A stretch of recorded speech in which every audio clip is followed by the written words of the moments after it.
since you're running, and running, you're doing a primary against Ron Kind, so in a sense you need to sway, say, some of his fans.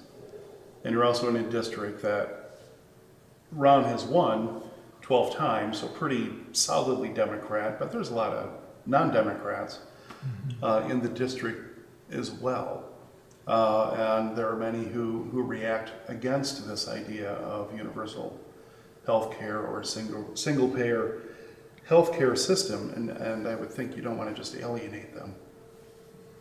So if they were to ask you, or how do you sell that idea to make it attractive to them, which maybe I would say is speaking, if I were thinking of myself totally selfishly, what is in it for me, David Huber, to have this system?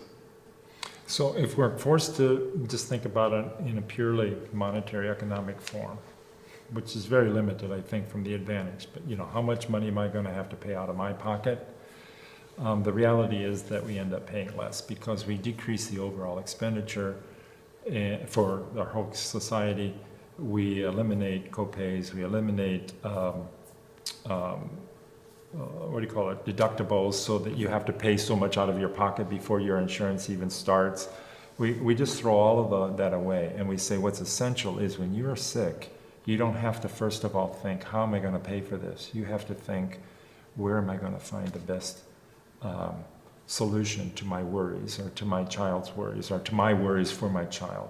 And that's the type of health system that we would like, instead of where am I going to go where it's not going to cause my family to go bankrupt, which is our current system. So I think that is the most important advantage that all of us. Now we have to deal with a very human feature, and that is our loss aversion.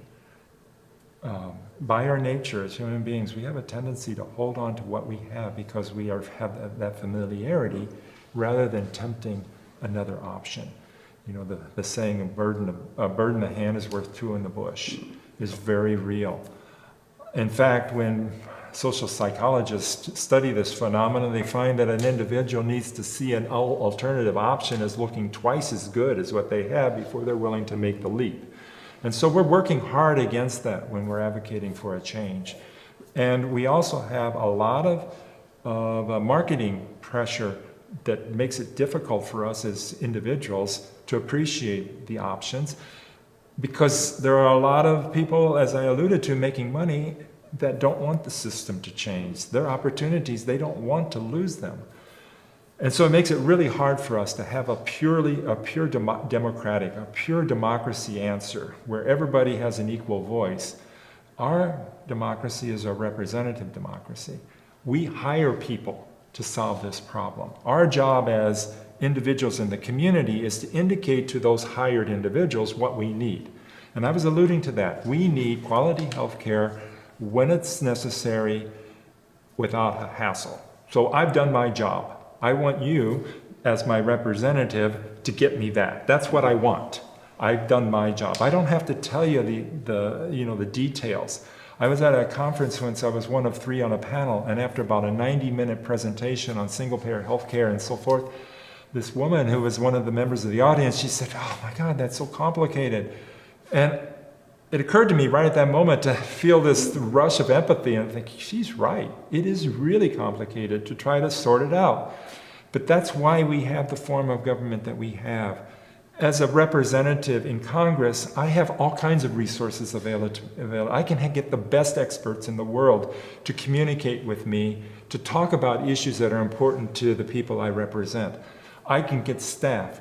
I have all kinds of resources to delve into the willy-nilly, the details of all of these policies.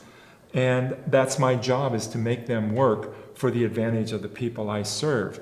And so a pure democracy can't tackle this problem. We can't solve it as just what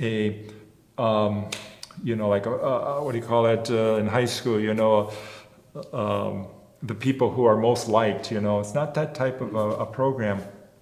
It's really hiring the people who can recognize what people in their hearts deepest down want, and then find the solution to apply that for them.